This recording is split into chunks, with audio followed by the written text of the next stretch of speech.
তুই আমার হাত থেকে কোনোদিনও বাঁচতে পারবি না, তোকে আমি শেষ করে দেবো।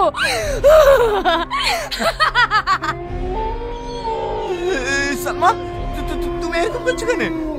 তোমার আবার কি হলো সালমা?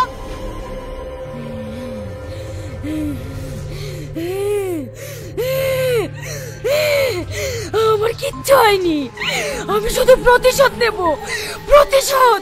তোকে শেষ করে আমি প্রতিশোধ নেব, প্রতিশোধ।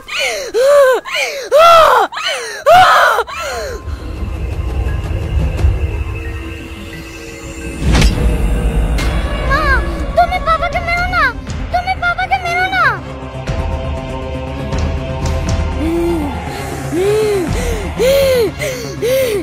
তোকে কেউ বাঁচাতে পারবে না, আমি তোদের সবাইকে শেষ করে দেব।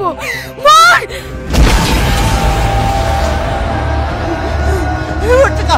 পালা পালা, মেরে ফেলবে, পালা।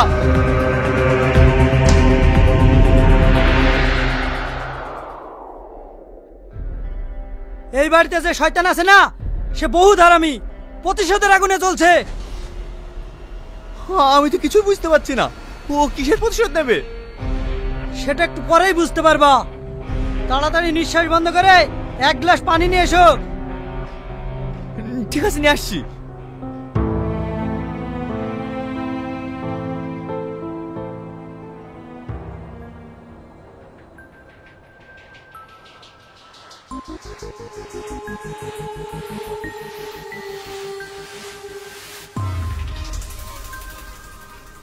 ওই কোথায় আছিস? তাড়াতাড়ি আমার সামনে হাজির হ।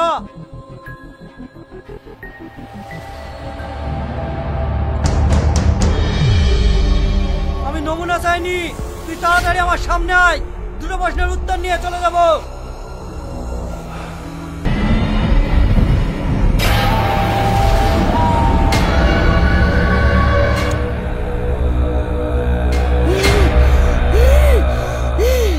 বল কি বলছি? ওই আওয়াজ নিচে, ভদ্রভাবে বল, কেন এই সংসার নষ্ট করতে এসেছিস?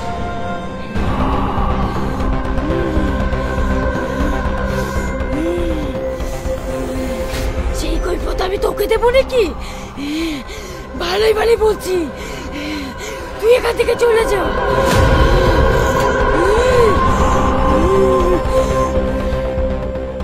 এই, আমি এখান থেকে চলে যাওয়ার জন্য আসিনি, তোকে বিনাশ করতে এসেছি। সত্যি করে বল, তুই এই বাড়িতে কেন এসেছিস?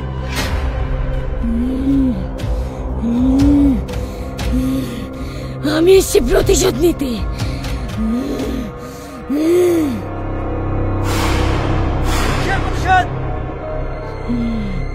প্রতিশোধ? আমাকে মুক্তি দিন জোসেফ, আমাকে মুক্তি দিন। Objection your honour, miss Shrabani যে কথাগুলো বললো সবই মিথ্যা কথা। এই শ্রাবণী হচ্ছে একটা চরিত্রহীন মহিলা, বড় লোক থেকে প্রেমের জালে ফাঁসিয়ে টাকা ইনকাম করে। ওই ছেলেগুলো যখন জানতে পারে তখন শ্রাবণীর কাছে প্রতিবাদ করতে যায়, আর তখন শ্রাবণী মান সম্মান বাঁচানোর জন্য ওই ছেলেগুলোকে নৃশংসভাবে হত্যা করে। তাই মহামান্য আদালতের কাছে আমার একটাই আবেদন, এই চরিত্রহীন মেয়েটাকে যেন মৃত্যুদণ্ড দেওয়া হোক। জোসেফ, ওকে সেই সব মিথ্যে কথা বলছে, আমি চরিত্রহীন না। আপনি আমাকে মুক্তি দিন জোসেফ, আপনি আমাকে মুক্তি দেন।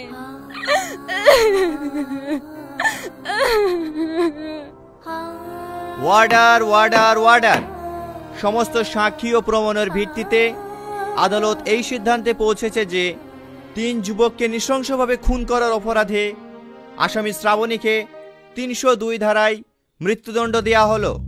The court is close. জজ সাহেব, আপনি আমার মৃত্যুদণ্ড দেন না জজ সাহেব, আপনি আপনার রায় ফিরে নেন জজ সাহেব।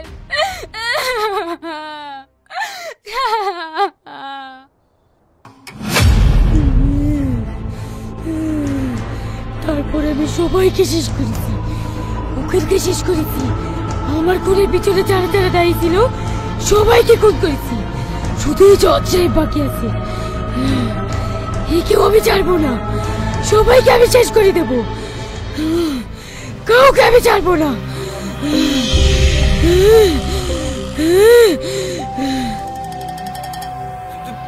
বোঝার চেষ্টা করো, এতে আমার কোনো হাত নাই। আইনের কাছে আমাদের হাত বাঁধা। আমি প্রমাণের ভিত্তিতে রায় দিয়েছি, এতে আমার কি দোষ বলো? দোষ নেই বললে হবে?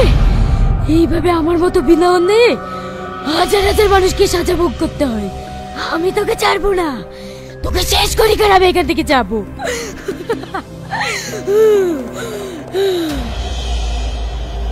জানি তুমি আমাকে ক্ষমা করবে না, আমি তো ভুল করেছি। তুমি কি ভুল করছো না? এই যে বাচ্চাটা আমি বাড়ি গেলে এতিম হয়ে যাবে, এই মেয়েটা আমি বাড়ি গেলে বিধবা হয়ে যাবে, এটা কি ভুল না? আমার বাবাকে ছেড়ে দেন না প্লিজ। ওরা যখন ক্ষমা চাইছে ওদেরকে ক্ষমা করে দিয়ে তুই অনেক দূরে চলে যা, তোর আমি কোনো ক্ষতি করব না। ঠিক আছে, শুধু এই বাচ্চাটার মুখের দিকে তাকিয়ে তোকে ক্ষমা করে দিলাম, নইলে তোকে আমি জীবনেও ছাড়তাম না। ঠিক আছে, আমি চলে গেলাম।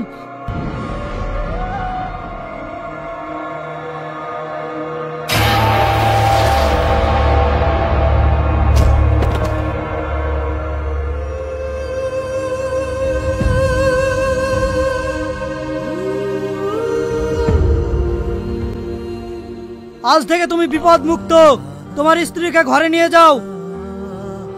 ফকির বাবা, আপনাকে অনেক অনেক ধন্যবাদ।